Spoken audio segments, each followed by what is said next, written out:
Hours of it. Do I have a quorum yet? If you don't recognize any of these nominees as local comment.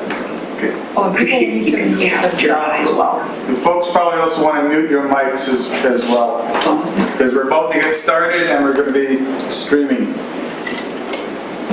So, good afternoon. Oh, sorry, go ahead. Sorry, it is Lisa McCarthy. I do need to leave at 4 p.m. today. Okay, we're going to get started right away then. Thanks. So, good afternoon and welcome to the May 27th House and the Housing Task Force meeting. I'd like to first recognize that we're on the traditional territory, the Snuneymuxw First Nations. Today's meeting of the Health and Housing Task Force will be held in accordance with the Community Charter, Council Procedure Bylaw 2018 number 7272 and Ministerial Order number M139. Therefore, members of the public are required to observe meetings virtually and not attend in person. Question period will be suspended throughout the duration of this order being in effect. Members will attend via Zoom at these special meetings, maintaining physical distancing at all times. And members of staff that are partaking in the meeting will be spread out in the boardroom, of which we are today. So I'd like to call the meeting to order. First item is the introduction of late items, and I have one to add. It'll come in 6B. There'll be an update on the social disorder response team update, and it'll be presented by Mr. LaBerge, I believe. And is there any other new items to be added? There is none from staff. None? Nobody in attendance here. And then I would like a motion to adopt the agenda as amended. So moved. Moved by Aaron, seconded by... Someone help me out here. Thanks, John. Second by John. All those in favor say aye or hold hands up. Aye. Any opposed? Hearing none, that's accepted. Next is the adoption of the minutes. Minutes from the Special Housing Task Force meeting held in the boardroom on May 6th. So I motion to accept those minutes. Thank you, Aaron. Seconded by Signe. Thank you, Signe. All in favor, say aye or hold your hand up. Aye. Any opposed? Any opposed? Hearing none, that's moved. Which brings us up to our reports, and that is 5A. It's the draft integrated needs assessment review of the remaining data requests. And Lisa Popelsing is going to be introducing that. Okay. Good afternoon, everyone. With great pleasure, I'm going to introduce Dr. Turner, who's going to go over in more depth some of the initial results of the systems mapping. So that's looking at the initial integrated needs assessment. So looking at our community and where we're at with various programs, and I'm also going to, with permission through the chair, allow Alina to go on to the next item. So I'll also introduce that Alina will also be presenting us financial modeling scenarios for what things look like going forward for us based on status quo, coordination between services, what happens when we add more, and I think you'll find both A and particularly B, the financial modeling scenarios overview, very interesting. So without further ado, I'll turn over to Dr. Turner and her team. Ooh, I don't see. What are you waiting?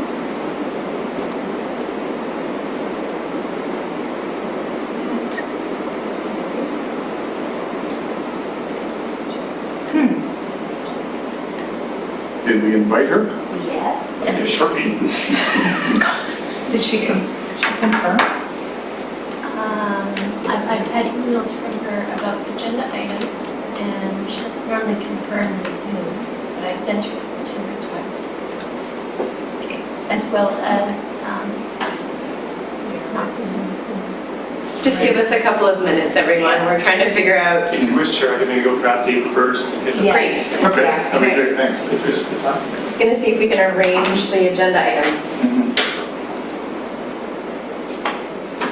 I'm going to email Dr. Turner.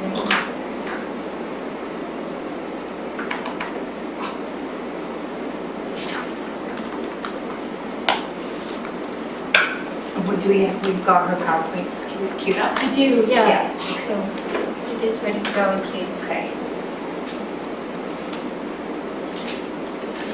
So we may be moving item 6B ahead while we're waiting for, Well, B5A and B. no, or we may yes, have, yeah. we may just jump up to 6B just to fill the void. Yes. Lisa, do you have the number? Yeah, I've just texted her. Yeah. So, and I've got Karen, who's coordinating with her, checking. So, through the chair, I could give a little bit of an update on a few things that we're working on, if that's Sure. helpful. Okay, fire away. Okay, so our apologies while we're waiting for Dr. Turner to join us. I'm going to give you guys a brief update. Some of you who are quite involved with the coalition will have had these updates before around what the city has been doing on a variety of fronts during this COVID response time to support the efforts of our community members, both the nonprofits, some of which you represent, and then also our provincial partners. So you'll be familiar that you've received information that the city has provided a community services building at 285 Prideaux Street as part of the province's emergency response centers. And that process will go ahead. Yeah, sorry. Thank you. So that, the building is being prepared as we speak, and the operator, which is Island Crisis Care Society, together with BC Housing, are hoping that in early June, they'll be able to start operating that. And maybe something that wasn't as clear as it could have been was that the Emergency Response Center will involve moving the women from Samaritan's House shelter from its current location to the community services building in order to allow them to return to their full capacity. And then looking at a later stage, once the women are stabilized at that site, adding space for around 15 men in looking at August, when more of the building becomes free. So just want to provide you with that update. And I see that I see we have Dr. Turner has showed up. Dave, did you want to, because you're here and we hauled you down, did you want to do we're looking for an update on the social disorder response team. Yes. And if you could do that while Dr. Turner's just getting things together, and then you can head your merry way. I believe there's some place I can stand where Microphone's here. Yes, okay, so what I can do is I can shift down and you can, so Dave LaBridge, who's our manager of violence and safety, is going to give an update on the social response disorder team that was presented to council on Monday and clarify some information that may have been misinterpreted in media, and also for our Health and Housing Task Force members who may not have watched the council proceedings on Monday to give an overview of what this team is intended to do.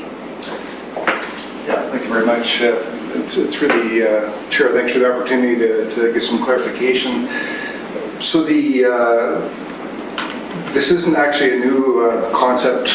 What we identified probably a year ago was that 70 to 100% of the time of the bylaw enforcement officers was actually vicariously working as sanitation workers, meaning clearing out encampments, removing garbage and debris that were left on city streets and parks, etc.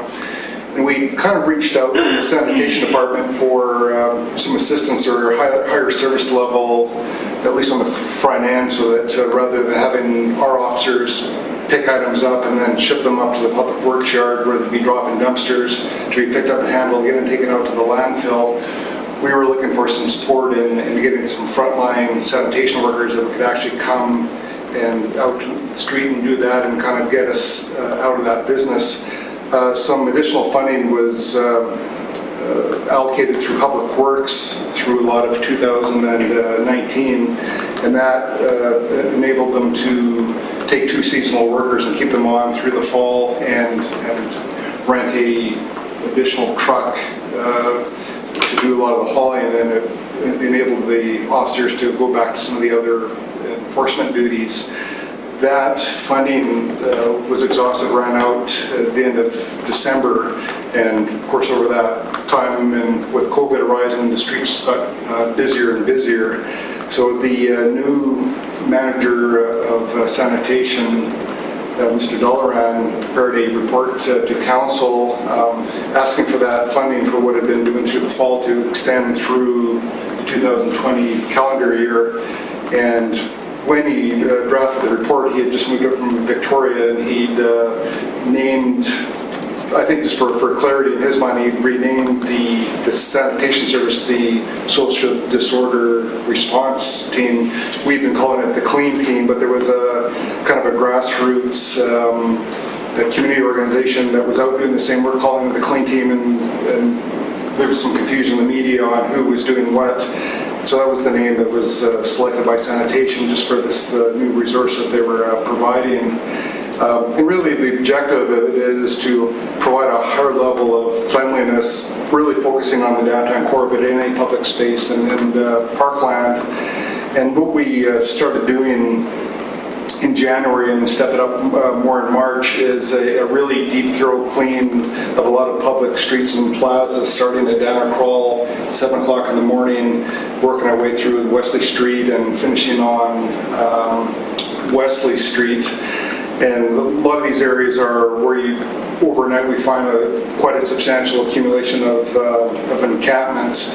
And so we wanted to get a routine where folks would say, we're going to come through at a certain time, please gather all your belongings, we'll pick up the garbage, we'll have the street sweepers do the deep cleaning and try to maintain a higher level sanitation, particularly during the COVID event. And there were a lot of other layers and nuances that went into that, as well as like the portable washrooms that were installed during the hand sanitizers, etc.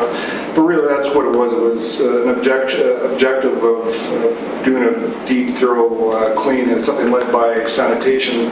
I think when it hit the news, it kind of made it sound like it was an initiative that was led or driven by the police and or the bylaw enforcement officers. The actual case is a sanitation task. The police and the bylaws are there just simply because often when they go in these environments, there are a lot of people that are assembled or accumulated on the street, and it's the police and the bylaws that take the lead and just asking people to pack and move off the street so the equipment can go and work safely. And from there on, it's a sanitation task. So maybe we'll stop it there through the chair if there's any questions. Does anyone have any questions? Anybody online? Don't see any, so thank you very much for that update, and hopefully everybody is listening and we'll get it all sorted out. Thank you very much.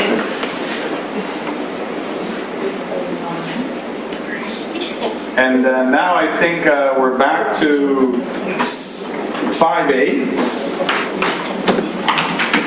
with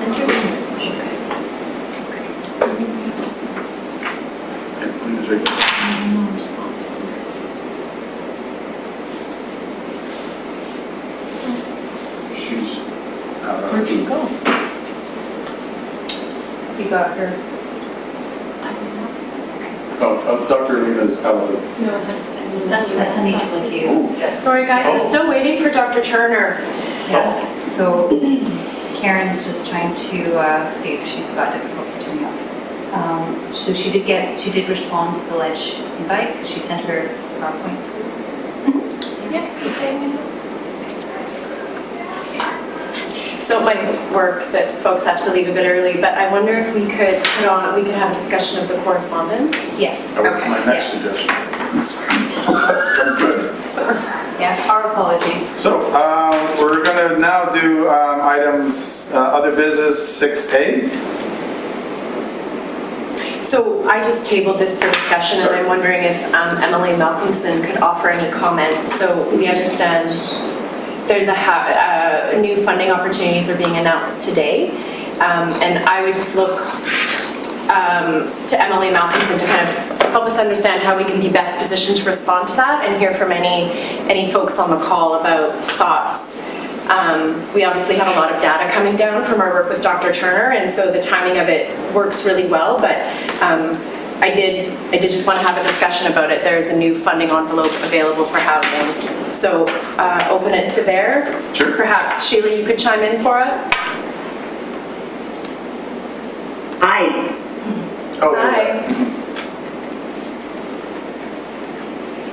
So, thanks for the invitation. Yeah, this is sort of the next chapter in the province's 10-year plan. The intention is to build 14,000 new affordable housing units over 10 years. This is a package that includes 3,000 units through this particular round of funding, and today is when the date, the RFP opens. Open until next January, I believe. Yeah, open until mid-January 2021. Obviously going to be highly competitive. The need is extremely deep. It's open across the entire province. Really, it's almost anything goes. The offering is bundled into what we would recognize as straight affordable housing. Low and middle income earners, seniors, families, all places that we know are a deep need. There's an Indigenous housing fund, which certainly pairs with some of the city's priorities, but would be, and both for social housing projects on and off reserve.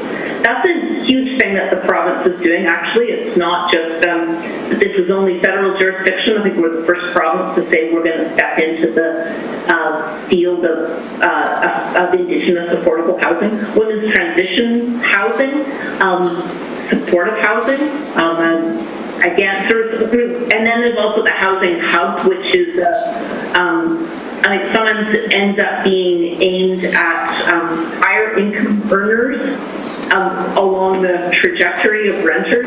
The Rose Hill, I think, or no, sort of Georgia units that opened up and that Nanaimo Affordable Housing took over early this year or last year, those were within Housing Hub. In any case, the letter from the minister outlines the categories, but I would just say basically anything that the city wants to see built, they're all going to fit within this umbrella overall. Know that it's going to be highly competitive, and this is up to the, depending what it is that your task force recommends to city council that you want to see, then it's council directing staff. And this stuff doesn't move unless it's got a consensus of city council. So leadership is vital in this area, and speed is of the essence. Anything more specifically, Chair, that I can try to fill in the gaps? So if I ask, the question is, so this funding is actually for housing that's along the continuum of not only supportive but low income and farther up? That's my understanding. Is it first come, first served? Housing for domestic violence victims as well as survivors. It's the whole transition. And would it do the applications require a letter of support from council? Yes, this letter is addressed to your municipality. It's entirely municipality driven. But then it ends up being, a partnership. The units at the end of the day are owned by a nonprofit community organization. So everything else that's been successful in our community, this is all about partnerships. But it is aimed at municipalities. And if I may ask, the final question is the funding first come, first serve, or is it by project? It's by project. It's got the application tells you, the intake tells you what the criteria are, and so certainly designing your project for the best chance of success are the is the best way to succeed. There's, unfortunately, by my take, no political filter or lens on this. It's a straight who gets the most check marks. Targeted clients, project developments, requested equity, contributions that the organization can provide, a level of community support toward the project, having a secured site, and the impact that you can demonstrate that the project would have in reducing the community's affordable housing rental needs. Does anyone else have any questions? Lisa? Through the chair, with Emily Malcolmson, if I could add a few more details. So as of today, the RFP should be issued and on BC Housing's website, and the closing date's January. And I thought it might be helpful to mention that applicants must be a non-profit organization, a housing co-op, or municipal housing provider that can be wholly government-owned or controlled, and that project proposals must reflect a mix of rents and incomes within a single building. So this is an important component. So with that, looking at 30% affordable, with households of up to approximately 74,000, 50% rent year to income, households up to 64,000, and 20% deep subsidy for those on income assistance. So this is, as through the chair, as Councillor Bonner mentioned, this is not housing that comes with any supports or with any residential care components. It's very much on the affordable spectrum. And so that's an important piece. And so there should be more details on the BC Housing website. And we will send that out as soon as we get that link to the coalition and the task force. So stay close for that. Thank you. Thank you, Sheila. Does anyone else have any questions from Sheila? I'm not seeing anything. Everybody must be filling in the application. That's good. So I think we're ready now. Our esteemed doctor is here, so we'll be able to continue on with that proposal. We're looking now at 5A, our draft integration needs assessment review and remaining data requests. Awesome.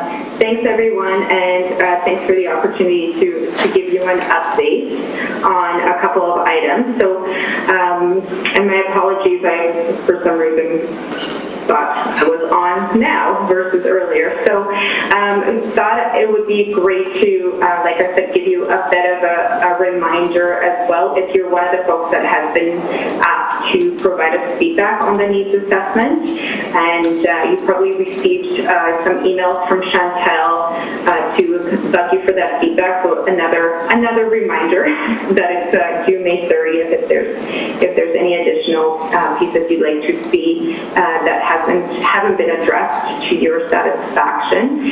And also thank you to those that have already provided feedback. That's been very, very useful, and so far the feedback has been very constructive / positive, and saying that it's been a very comprehensive take on what's happening in Nanaimo. The other piece that we took away from the meeting that we had last time is some financial modeling work to just round out some of the scenarios. So I'll give you the gist of that today as well.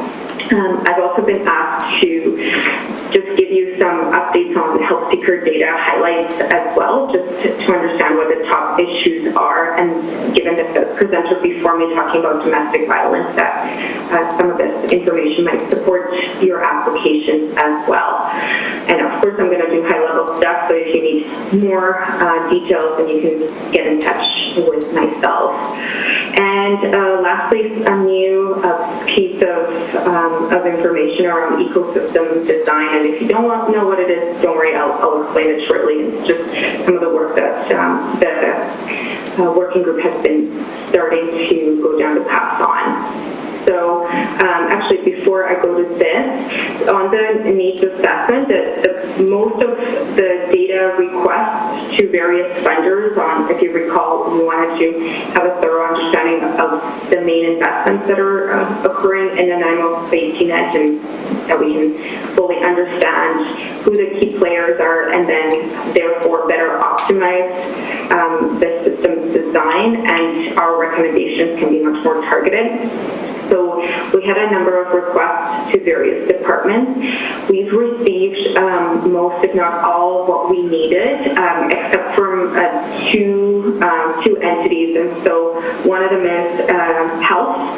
So the Health Authority, we've been connecting with them, finally got a chance to chat with the right people internally. So I'll give you an update when those conversations progress. So we still don't have the data, but we're having the conversation.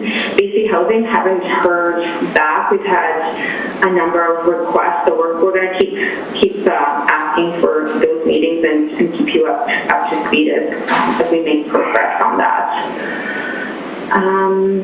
Okay, so then in terms of some of these insights that we were able to get for you, one of the big wins, I guess, is that as you can see, I'm sorry, you can't really see what's cut off on my screen, but I'll make sure it's visible.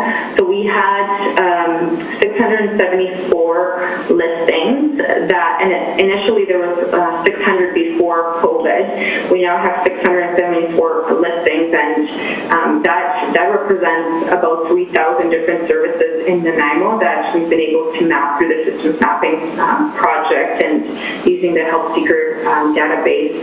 And so that includes everything from mental health and addictions and homelessness to diverse populations, youth, seniors, etc.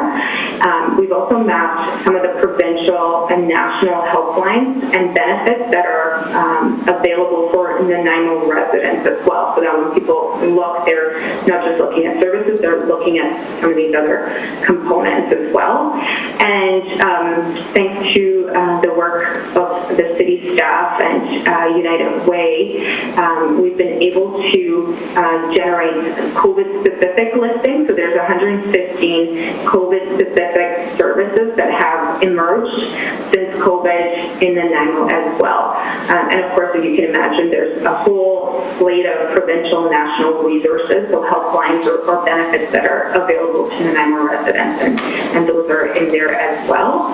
34% of local listings claimed. That's actually really quite good, because that reflects when services actually control their own profiles.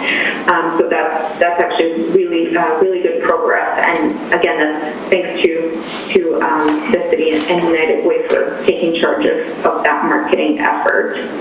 Dr. Turner, And then, yeah. just have a question here from Erin.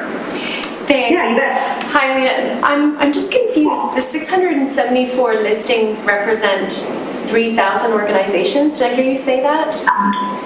No, I'll explain it better. So listings are primarily programs or locations. So I'll give you we'll use the YWCA as an example. So the YWCA might have a building where they offer a number of programs. So you can actually break down listings into programs and locations, because they're not the same thing. But yeah, so they might have a shelter program, they might have a counseling program, and each of them has their own jam. Like they have their own kind of services that they bundle or target populations and things like that. So it's not useful to just lump them all together, because they're actually quite segmented. Right, okay, that makes sense. Yeah, sorry, that wasn't clear. And then I pulled really quickly just to give you a sense of what the top visits have been. So like when people look for assistance, what do they end up clicking on most often? And you can see obviously COVID is right up there, so not a surprise. But services for adults, information referral, mentoring, coaching, low income, addiction, things that, and of course there's like way more behind this. This is just giving you a glance of the highlights. And then just in being mindful of time as well, with demand estimates as well, you guys will recall that we did some analysis on the demand trends to understand what the top line demand estimates were for the community, and then from there, we developed the initial scenario work that you will recall. So we had this entire analysis that I was able to present to you last time. And, you know, the way we like to do this is to show you kind of the worst case scenarios, and then we can work our way backwards from there. And the whole idea was to say, if we wanted to serve this vulnerable population, what exactly is the cost of doing that, and what would be our target? So kind of building a system based on the demands and the population needs. So that was that 108 total cost from that I presented last time. And then we said, you know what, let's call that the worst case. Let's assume that we're not able to optimize this already in the community, and that we're going to have to build a lot of new stock because we're not able to leverage existing capacity. So that was, you know, assuming that we were going to have to do this from scratch. And then what we said in our scenario development with the working group is, you know, what if we could look at all of the services that we have in the systems map, so all those listings that I mentioned before. Of course, not all of them serve this, you know, highly vulnerable population, but a lot of them do, and I can tell you more about that too.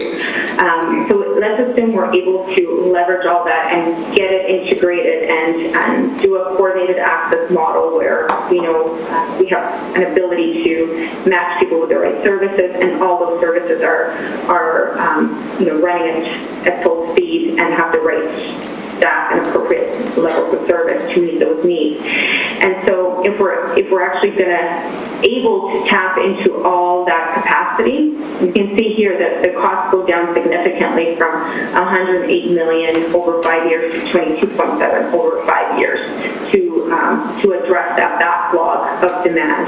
So on a yearly basis, we're looking at 4.5 versus 21.6.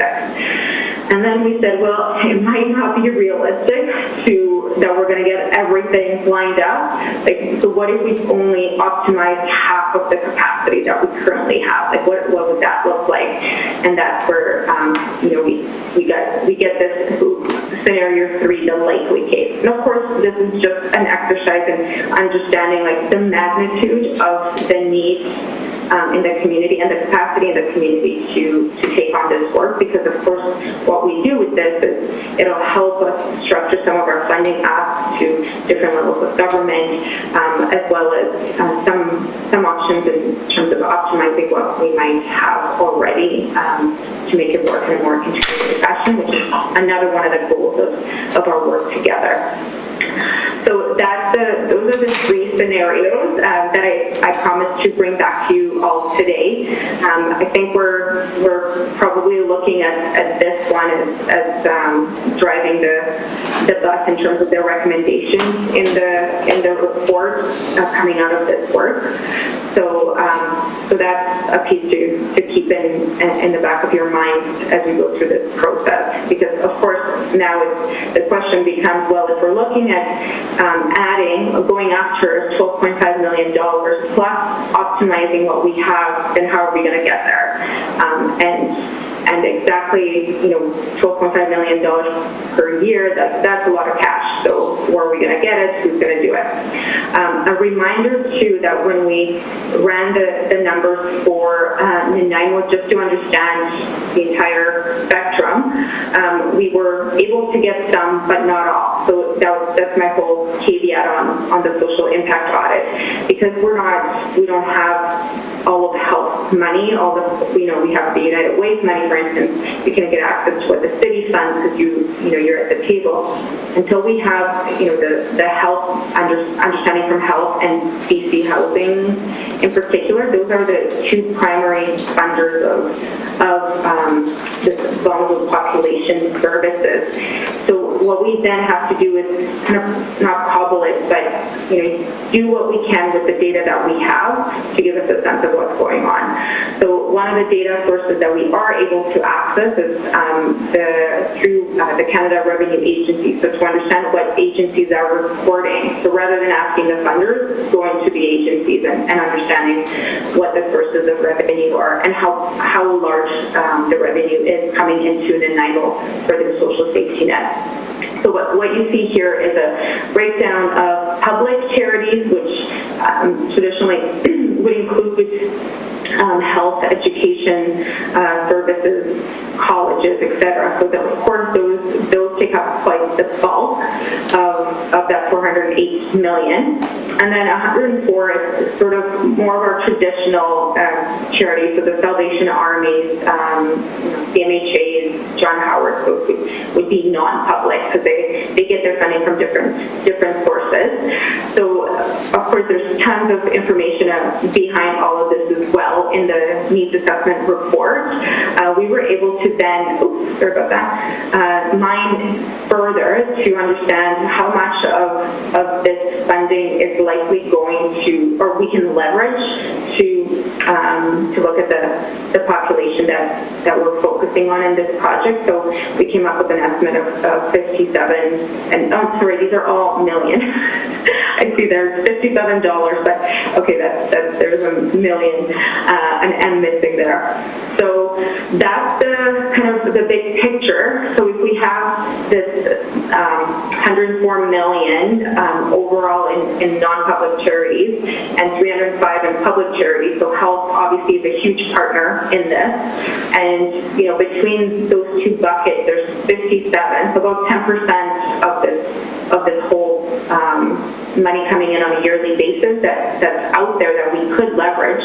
We have an opportunity to make the case that, well, really we're looking at increasing this by about 10 to 20%. So it's not as crazy as it may seem here, right? So right here it's out of context. We're just asking for more money. Here we're saying, well, we already have a base that we can leverage, but we still have a gap. So, we can ask for 10 and receive 5 and do what we can, or we can ask for 5 because we might not think we're going to get 10. Either way, it gives you, as task force members, a sense of what the magnitude of the funding implications would be from this work. And then that also, as you recall from last time, gives us a pretty solid sense of all the numbers that are needed. So how much permanent supportive housing we need, how much intensive case management, et cetera, is needed in the community,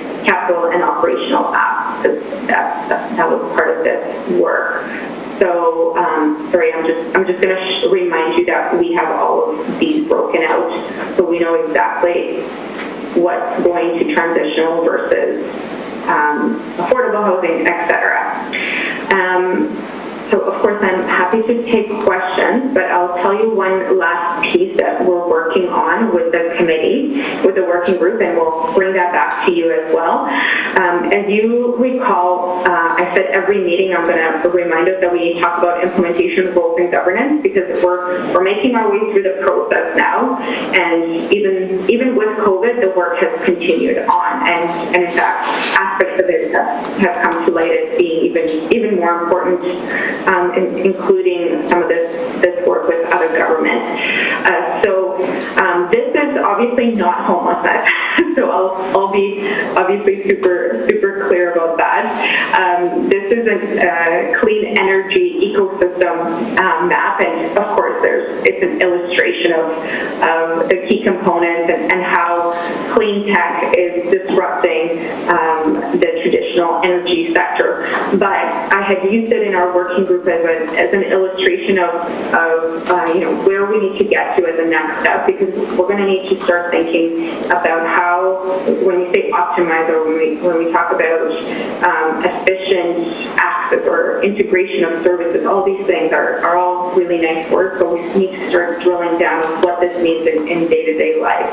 And so one of the tools that we use to do that is this concept of ecosystem maps or ecosystem design, to start the conversation and have a more visual aid in our dialogue. So The working group is going to be obviously collaborating with my team to develop what this looks like for the Health and Housing Task Force's purposes, so that, and obviously with a bunch of descriptions alongside for what all of this means, as a tool that we're going to be able to leverage in our next set of design labs when COVID restrictions are lifted, so that we can engage the community stakeholders and people with lived experience to help shape what this new system needs to look like and what the relationship needs to look like. And part of that is includes the roles and potential implications for the partners around the table. So that would include the city and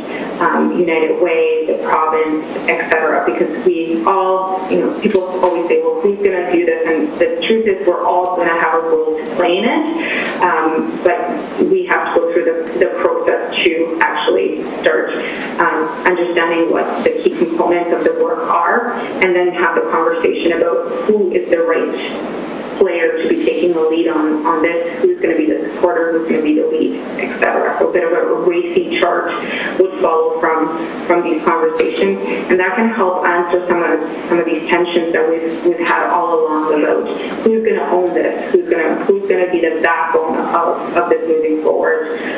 Again, the truth is that we're all going to be involved at some level, those around the room and probably others that are not in the room as well. So this is kind of our next phase of work into your, and I'm sure we're going to give you an update at our next meeting as well. So I'll pause there, and I'm sure you all have questions as well. So fire away. Okay, I think Lisa has our first question. Through the chair, Alina, thank you so much for this. I think the scenarios are really helpful.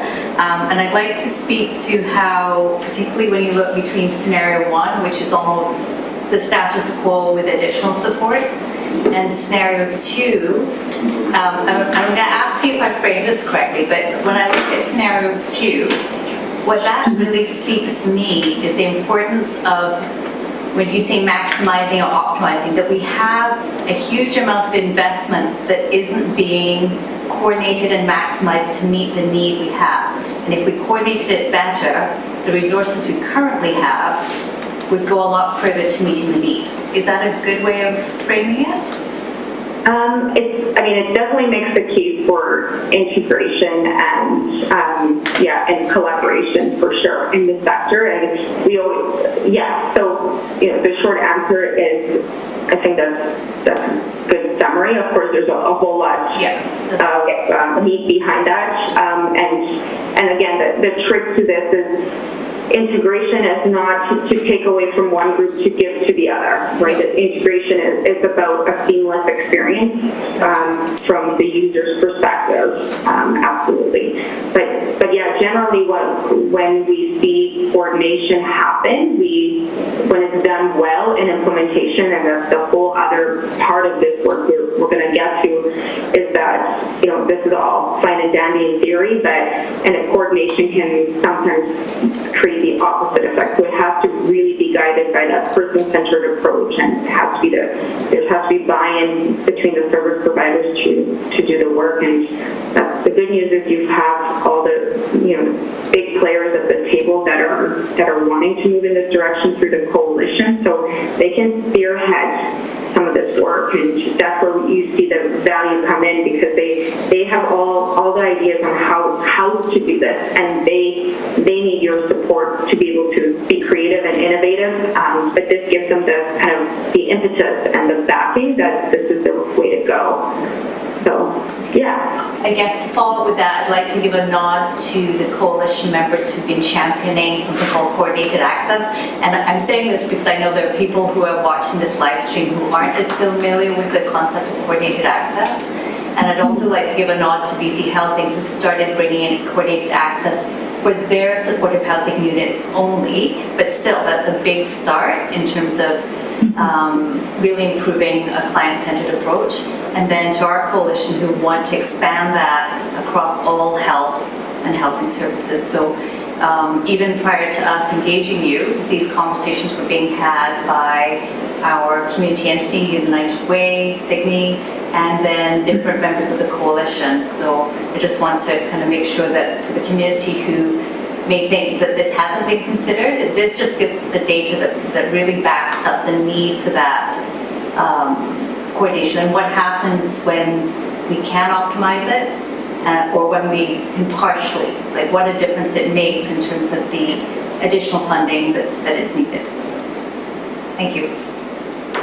Thank you. And we'll probably go back to gallery view so I can see if anybody has any other questions.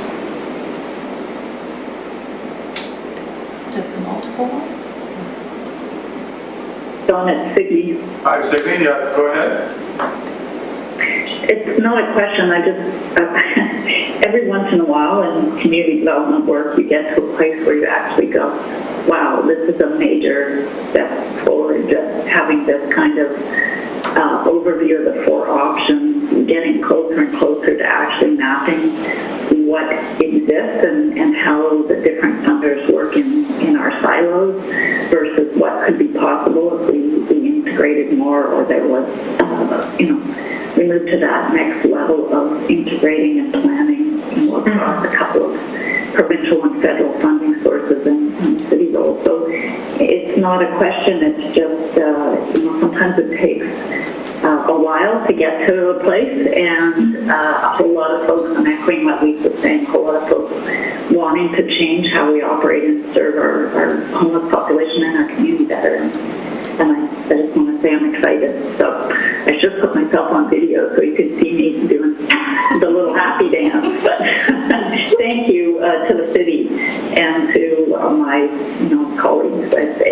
I mean, if we're halfway there, maybe on planning and developing coordinated access, that's crucial, and I'm really looking forward to the provincial data to see from BC Housing Health what the investments are and how we can plan the next step, which is integration. Okay. And I saw Jason had his hand up. More just a comment of thanking Dr. Turner for the work getting to this point and thanking our community colleagues as we work through different responses here through the COVID experience. We've been putting the collaborative approach up front in everything we do, so that just that acknowledgement that many members of our coalition are committed to working together in a different manner, and it's really informed how we're approaching different things that are happening out of this scenario, and even discussions about how we build and identify the work that we need to do in the future to fill in the gaps. So just acknowledging everybody's willingness to move into the uncomfortable of working in a new way. We won't get to that best case right away, but we definitely are striving to move in that direction. John, go ahead. I'd just like to also say that I think the work is really helpful for the work of the coalition. I think it gives us a good direction and guidance, and I'm interested in understanding as we go along where there are other efficiencies in addition to coordinated access that we can take advantage of to be more effective as partners and working together and sharing resources in ways that serve the communities that we're trying to focus on. Thank you. Hi, can I speak? Yes, please. Oh, it's Lisa Murphy. I just wanted the group to know that as Island Health, MHSU in particular, we did meet with Chantel today, need a little bit more time for the data from our perspective. And one of the pieces that it's challenging for us to tease out is many of our services and the money, literally, the funding and resources attached to them can be for very high acuity people, but they're not underhoused or unhoused. So just needing to kind of walk ourselves through that and figure out how to. So for example, if we looked at psych nerds or We don't necessarily track the number of people who don't have addresses, same as Brooks Landing. So just taking us a little bit of time as things settle down from COVID. Just from a health perspective, it's a little bit challenging for sure. And we talked through with Chantal how other communities have done it to try and better understand and present some good data. Yeah, thanks, Lisa. Chantal mentioned she had a great conversation with you today, so appreciate it. And yeah, by all means, take the time you need to do it. I said before, I think that part of this work is to start building the relationships around data for you guys, because you're the ones that are going to live with this work moving forward. So it shouldn't just be part of this one-time thing where we share this information.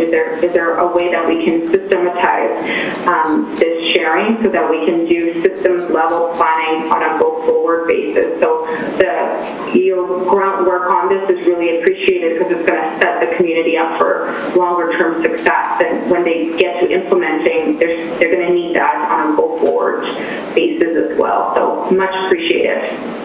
Yeah, and I think it also highlights, and I know people have heard me say this before, that this is a very high priority, underserved aspect of our population, but it is not maybe been the historical direction of all of MHSU funding. So it's very much in the public eye, in the city's eye.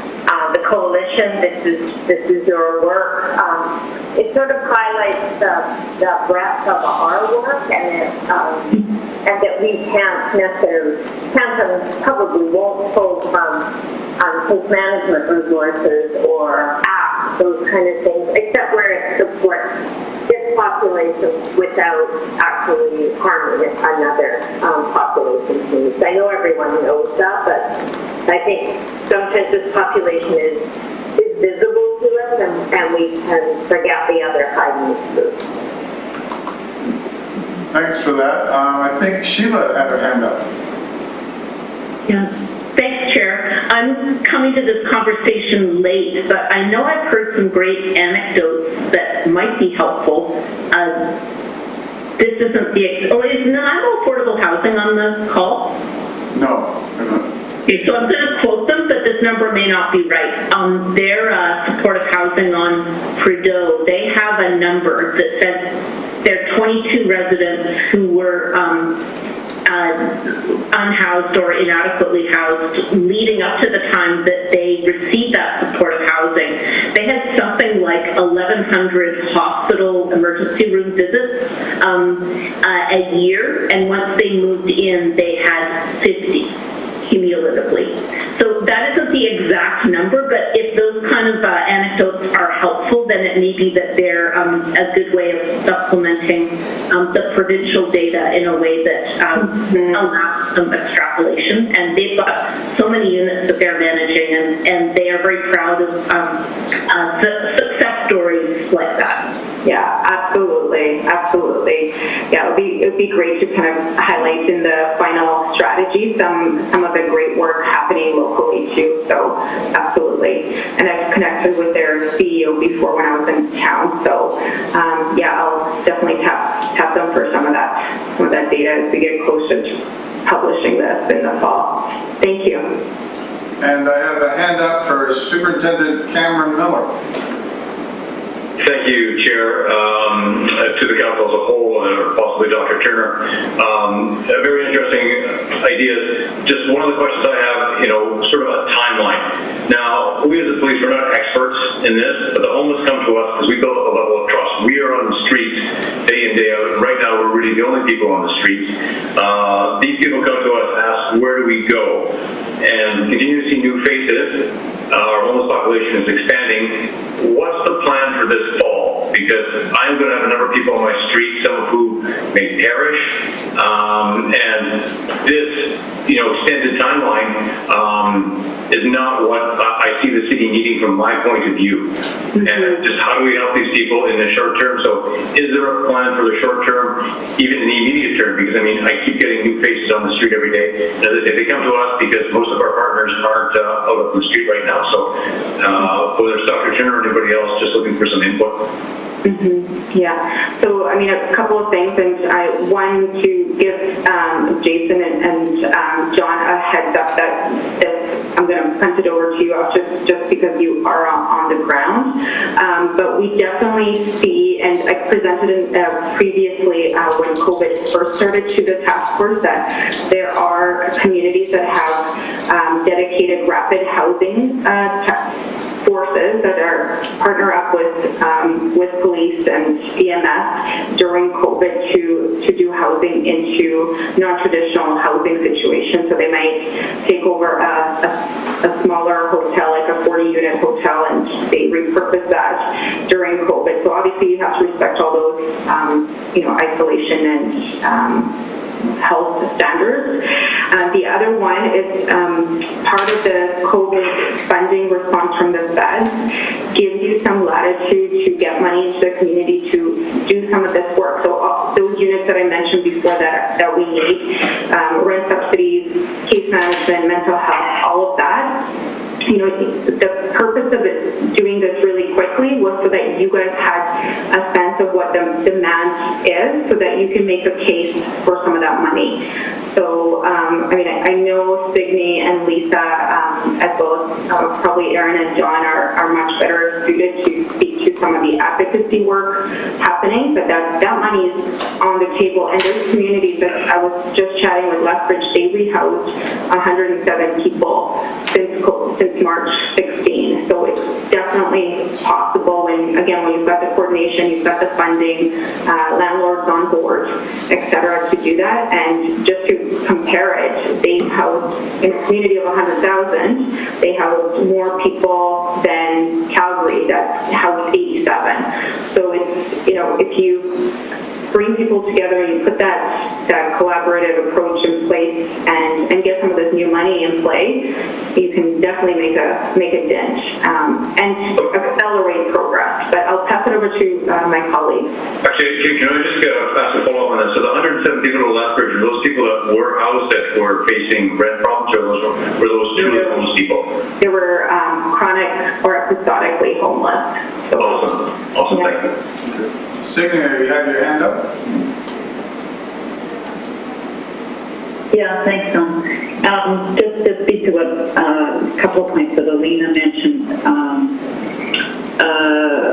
a bunch of us worked together to submit, Lisa from the city and a couple of us worked a couple of weeks ago to submit recommendations to Adam Vaughan federally around, John was involved with that, Jason, others were involved with, we were asked behind the scenes, the community entities that are managing federal funds to put in some recommendations if we were going to be funded to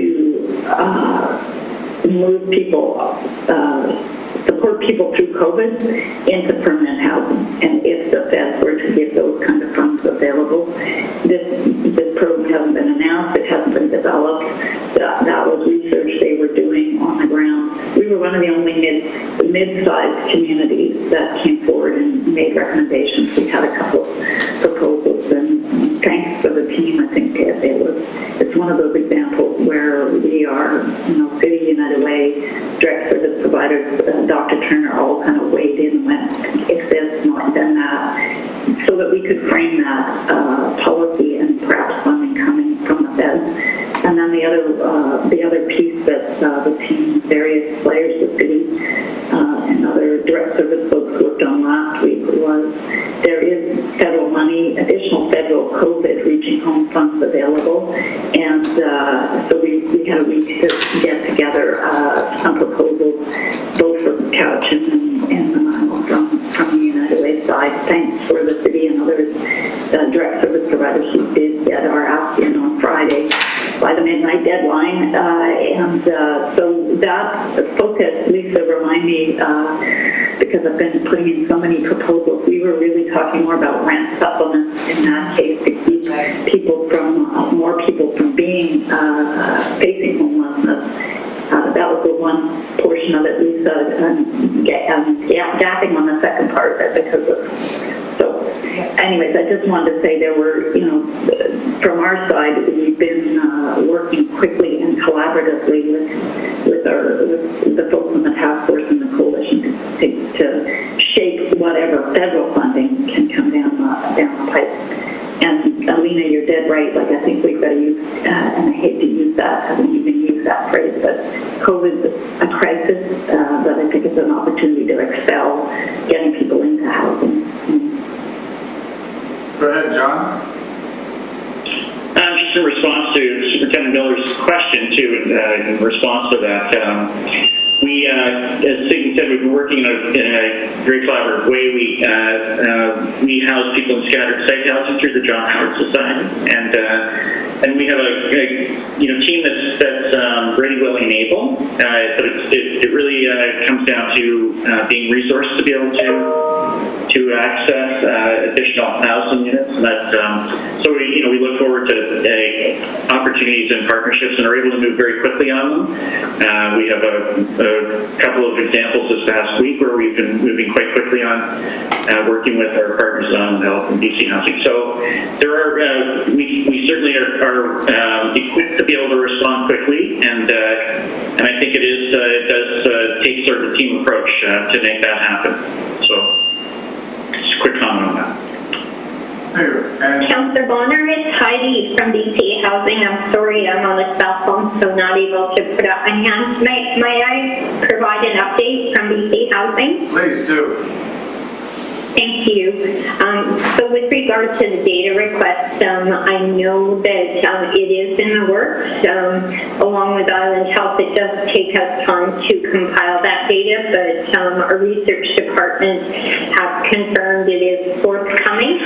There's just processes we need to go through because of contractual obligations with our partners and letting them know that we are sharing that information more publicly. So just doing our due diligence on that. And just to the point of the good work that is happening in Nanaimo, I just want to reiterate we're excited to be moving forward with Island Crisis Care for the ERC, and that to Sydney's point that during this COVID situation there is access to immediate funding. So if there are other opportunities, we know there continues to be a need for shelters.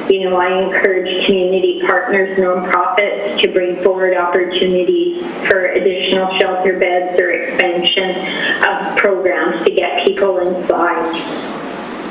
Thanks for that. Jason, you had your hand up.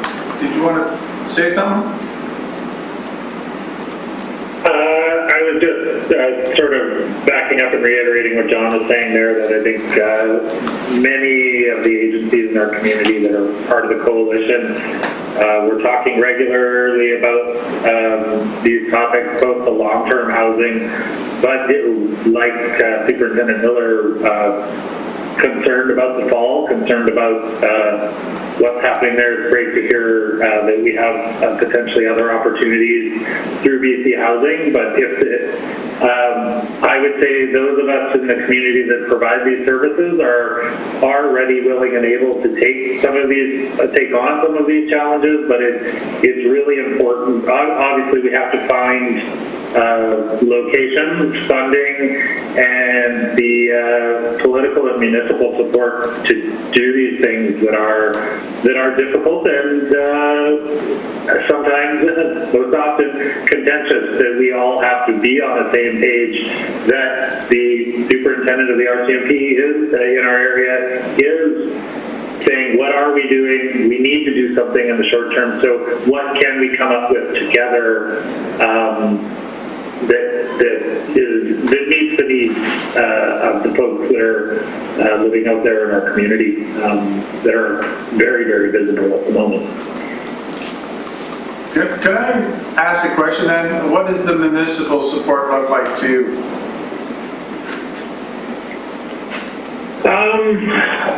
Municipal support is really, it comes from the statements and the backing up of why we're doing the work. Often it does get focused on the difficult aspects of this that the rest of the public sees, but we're not doing these things for no reason. We're doing these things for community benefit and individual benefit. So statements of support of why we believe we need to take some of these actions, because the other actions are ultimately inaction, which is status quo, leaving people out there, having the cleaning group from the facilities group at the city or sanitation chase people around, have the RCMP chase people around, as opposed to giving them viable options. So I think it would be high-level support of the work that we're doing and the solutions that we're coming up with together. I always think about it when it comes to housing. I may have referenced it, I'm sure I have in the past. I know the City of BC Housing are talking about X number of units. We put things towards MP Vaughan, for another couple hundred units that could be built. But we're not really communicating to the community why this is necessary and why they need to be in all different parts of our community, even though there are people that won't support them right away. Us from the coalition side can talk about all the reasons why, but it just carries much more weight when those that are making the higher level decisions for our community are backing the reasons why that we're doing that work. Lisa, you had something to add? Yeah, I guess this is a question to the task force members and also an observation. At one point when we had St. Peter's Shelter still on the table, my understanding was that we didn't have the capacity with the nonprofits to both support staffing that immediately when that location was available, and supporting the emergency response centers and the various hotel rooms. So I guess one of the things I want to highlight is that there's been times where I think we can get resources in, but what we lack is the human capital that the different nonprofits need. And I think COVID, having spoken to Salvation Army and others, has really stretched the already stretched human capital that keeps the different nonprofits running. So I just wanted to point that out, that was something that I'd understood was a bit of a challenge. Jason? It is a challenge, but I think that things like that are an immediate challenge, and I think what we chose in this moment was to support an organization that already had a backbone and a system to expand first.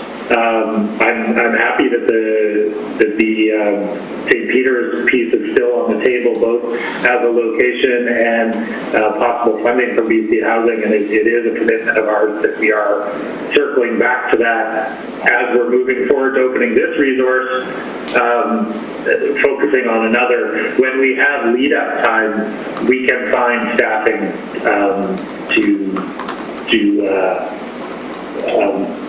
have these things, work out and happen in our community. It's just the immediate human capital. It's not like we have reserves of people that we can just pull people over and put them on something else. We're all working to our capacity at all times.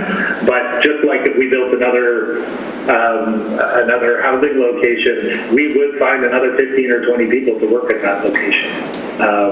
Guaranteed. I can buy more than that. Lisa, I think it's very important that I clarify St. Peter's is not on the table anymore, and that piece is still but it was just when it was, I was just pointing that out. The other piece, I think, Dr. Turner, is that in terms of capacity and need, is what we can do to try and make sure that we have a robust human capital, particularly around the supportive housing, and how important that is for the success. And I think I've talked to the coalition about, can we work with BIU or others? And then the other piece is making sure that the funding is there and the conditions are right to keep talented people who stay. And I don't know if that's something that comes up with other places, but time and time again, we talk to some of the different nonprofits about expanding, and it comes down to we can't do this because we don't have the staff to run it effectively. So it's just a piece that I'd like to see addressed in our efforts there. So, thank you. Erin? Thank you, Don. So back to Cam's question, I just want to acknowledge that the work that we're doing right now really is kind of long-term focused, but of course the immediate need is what we all see and what we get feedback on, and kind of what grates at us daily. So this is what you're talking about, is attention that I think council also feels, as well as this group, in terms of we have this acute need in the streets, but what we're doing is kind of long-term planning, and we know we need to do the long-term planning. It's essential, but we don't yet have maybe a coordinated response about what's going on today. So just this morning I was involved in an email communication around possibly pairing the Homeless Coalition's communication resources with kind of the cities and the task force, and having some key messaging coming from this table that mirrors the communications that's coming from the Homeless Coalition, and hopefully allows us to tell the story a little bit more of what we're doing and why we're doing it, and also fill in those pieces of these are the immediate things that we're doing to address what people are seeing on the streets every day. But fundamentally, I agree with you, there's a challenge in doing this long-term planning, but seeing that it's kind of chaotic on the streets, and our plans are essentially a little bit ahead of that. So I just want to acknowledge that those conversations are absolutely happening, and hopefully we'll be at this table next meeting. Signe, you had your hand up. Yeah, thanks, Don.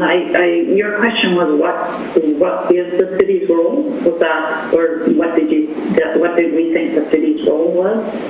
And I just wanted to speak to that because I think, and I'm mindful of what Cam's bringing forward. I mean, we're hearing it, both as a tenant downtown, or owning a property downtown in that way, and facing the issues that are happening downtown. We're hearing lots about it and seeing it. But I guess I just want to,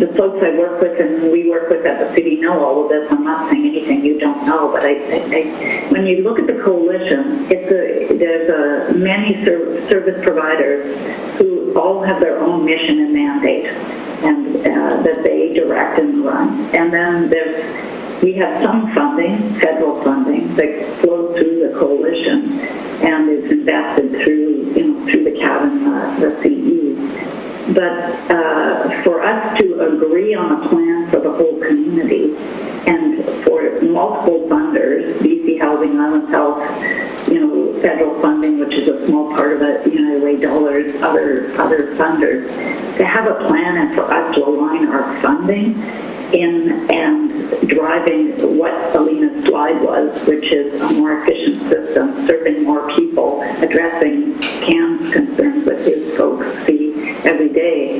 That's, in our marketplace here, the city, even if they aren't the main funder, you're in those conversations with BC Housing and Island Health. I'm not, neither is most of the people on the coalition side. So, that's where a lot of those conversations are happening about the responses and advocating for investments. So really the city has a key role as holding that, developing with all of us the strategy, which is what we're doing and why we've contracted Dr. Turner and trying to get all the data in so we can understand the conditions and where money's being spent. But, it's going to take multiple funders buying into investing and changing how we fund on the ground as one of those key pieces. And the city, as the folks that manage the bylaws, and you're the first point of contact for a lot of the public around complaints and everything. You have a key role to play.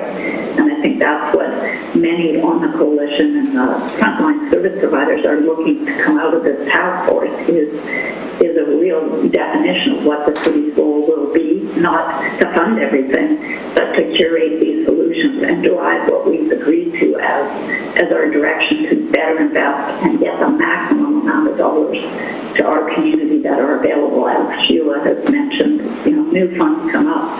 So, I'm passionate about trying to advocate for the city to have a strong role, and I'm hoping it doesn't cost you an arm and leg. It's really about the skilled people we have, Lisa, Karen, and the others on the ground that can curate the solutions and manage that. Jason? Thanks. Yeah, I just want to just quickly speak to the capacity issue. It has been an ongoing thing, and in the labor markets that we have experienced for quite a while, it was a struggle. But I do also want to remind people that we're still in it, but we've gone through a very different scenario that labor markets are extremely affected here. Most of the time when I come to these meetings, I'm trying to think of it through the coalition side. I set CMHA aside. But putting my CMHA hat back on, the way that we're looking at it is if we have the mandate and we have the funding, I will gladly take on the challenge of finding and training the people that we need to do this work. And I know that there are a lot of good people that are going to be out of work in this, and it's looking at the opportunities that are in front of us, that people that may be non-traditional in this line of work that have the requisite skills, that we can help develop those in people and have them work in this line of work. So with lead up time, absolutely, that's something that I know our agency would take on, and I know there are many others in the community that would do so. That's a challenge we would willingly accept. And I know it has been tough, and it has been tough for us to find housing workers at times, but we do need hundreds and hundreds more units, and it is a challenge we have to face head on. So that's the only part that I wanted to say about that, and that's from my CMHA perspective. I do also have to apologize that I'm going to have to jump off the call right away here in the board meeting. I have to be at. Okay, thank you for that. I have Lisa and then John. So I want to pick up on comments, I think it was Jason who's just jumped off, around communications and our work with the coalition. So I think there's an important role that the coalition plays, and then in fact the city has funded the coalition in 2019. I think there was a grant of 36,000, and then for this year 50,000 to go towards that and the coalition has been doing a great job of profiling organizations and starting to build that community buy-in. So not necessarily sharing the details of specific sites. I think Lisa Murphy and Heidi and perhaps ourselves have spoken to that delicate balance around confidentiality when you're negotiating. But the coalition's role has certainly been to start that work, and it's been done through the Support the United Way. A very talented young woman called Nicole Benson who's put together an engagement strategy around why we need different forms of housing, from affordable to supportive, and to get that out to the whole community so that when projects start landing, we have that situational awareness from our community and can address some of the concerns. So just wanted to highlight that how the city's been supporting that communications piece through the coalition. And then another thing I wanted to pick up on was the comments about, I guess, our bylaws staff chasing people around. And I just would like to reflect that my colleagues, much like the RCMP, they too want to see solutions. And they are in the position of balancing both the compassionate response to our unsheltered community members, as well as managing and maintaining health and safety on the streets, whether it's making sure the streets are clean, picking up litter and garbage so that there's a safe environment, dealing with fires, that type of thing that occurs, and also balancing and trying to keep our downtown so that it sustains through COVID and our business community can be impactful. And so one of the good things about the Health and Housing Task Force and our various members, and also other groups that we have with shelter providers, is trying to bridge that need of our neighborhoods and our businesses as we work towards finding solutions. So I just wanted to upfront address that. So thank you. Go ahead, John. Just a quick comment, just to follow up on Jason's point about finding adequate staff and training them. We are working collectively as community agencies to set a standard of training and skills that we will work towards as a group, and so we're actively in discussions about what that would look like, and we have proposals on the table for how we can train our staff and others to be ready to go. So that we do have a really highly skilled group of people who can do terrific work in outreach and in case management. Okay. Go ahead, Alina. Okay, thanks. So on that, and it's not to say that this is going to work here at all, but what I've been seeing other communities do is, and this might be helpful too for you guys as City and United Way and BC Housing and Health, they looked at what capacity was available in the different portfolios that they had, and found that there were certain services that couldn't run because of restrictions, etc. There was also lots of lack of capacity. Now it's not to say that that's not going to come back, but just to respond to the superintendent's point that this stuff is happening, and we needed a response a year ago, and now it's getting more and more of a crisis. So is there an opportunity to do something right away, get some success, and even if it's 10 people, right? Like even if it's Signe beating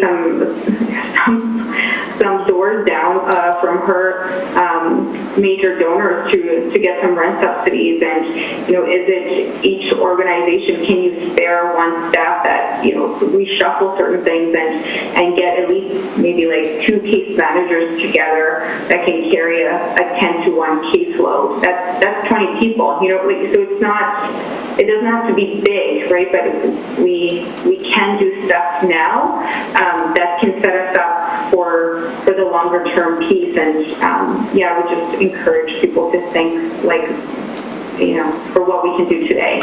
Because I do recognize your point, and we can't sacrifice what the priorities are today because of the long-term vision. I think those can be congruent. Okay. Do we have any other questions? And I still think we're on Dr. Linda Turner's presentation, so do we have any other questions on that? I don't see any. That would actually bring us up to the end of our meeting, because we already did the end at the beginning. So if there isn't anything else, I'd like to thank everybody for attending the meeting today, hearing everybody's opinions. I will have a question later on. It will be probably regarding capacity increasing, just from a business point of view. I'd be very much interested in how long it takes to get 20 people online to work in a building, things like that. What is the lead time required? Things along those lines. So if some of our service providers wanted to put a bit of thought to that, that's a question I'd like to have. I'd like to talk about anyway in the future. Does anybody else have anything I'd like to bring up regarding things on the agenda? I'm not seeing anything. Lisa. I just wanted to ask if any of those who are actively out there working in their communities have any updates that would be nice to share with the Health and Housing Task Force if you don't regularly meet with them. So Lisa and Heidi, if there's anything that you're able to share that may have shifted since we last talked around the emergency response centers, or just how things are going. One thing I will reflect, and Lisa, please correct me if I'm wrong, is we've been very fortunate that there has not been a widespread transmission of COVID amongst our wider community as well as our most vulnerable. As I understand, as of this week, that's still what we understand. So I'm wondering if you and Heidi could speak a little to that. Yeah, that's absolutely correct. So we're because our role is to monitor people who are COVID positive or COVID presumptive positive. So our teams are still very much on standby. That's starting to stand down a little bit on that work and picking up other work while recognizing that we need to be ready for a second wave or be nimble enough to change.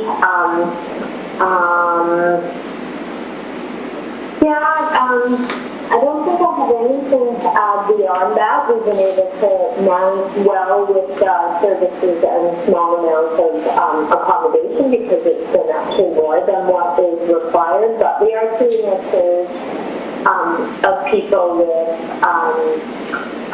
mental health and substance use issues, whether it be anxiety, depression, eating disorders, psychotic disorders, the whole range of needs are starting to re-emerge either because people were avoiding coming out in public or avoided emergency for a couple of weeks or missed medications and prescriptions or the stress and anxiety of COVID or the stress of being in maybe environments where it was hard to cope in the ways that they might typically. So if exercise is your coping style and you have an eating disorder, those kinds of things that often we don't think about.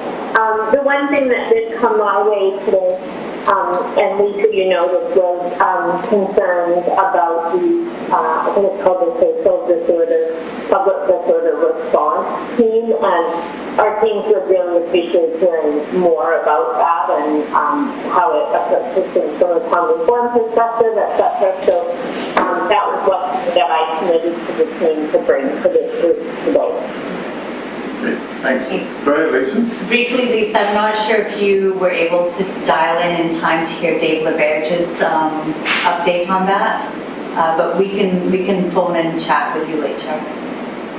Yeah, and probably I would ask the coordinators of the team to join too, so they can have their questions answered. That'd be really helpful. Thank you. Okay, go ahead. Could I actually make space in case, Marina, whether there's anything you'd like to share from Stenemo? See you there. Hi, Lisa. I just sent you a little. There were plans in place, and those have changed as of today, unofficially. So I don't want to give an update to something that I'm not quite sure about, but things are changing. And I really appreciate Lisa Murphy, just the mental health and addictions update, because there's such an impact with COVID in our community. And I love the work that you're doing, Dr. Turner, and the team. The presentation really resonated with me, and really appreciate the dedication and hard work. Sorry, that's my phone. But no, and one thing I do know is that the leadership are making a priority for our homeless men. Because it's such a big issue in our community, and that also is in connection with mental health and addictions, our men coming out of jail, and so there is some priority given to that in this last month, or last couple of weeks, I should say. So that's all I have for now. I'll save all the good updates for Emmy to give to you. Thank you. Thanks very much for that. I think we're at the end of our meeting. So if there's nothing else, I would ask for a motion to adjourn. By Aaron, seconded by, thank you, Signe. All those in favor, raise your hand, say aye. And thank you everybody for coming out today, and I really appreciate the work that everyone's doing. We'll all chat soon. Thank you. Bye, everyone. Thank you.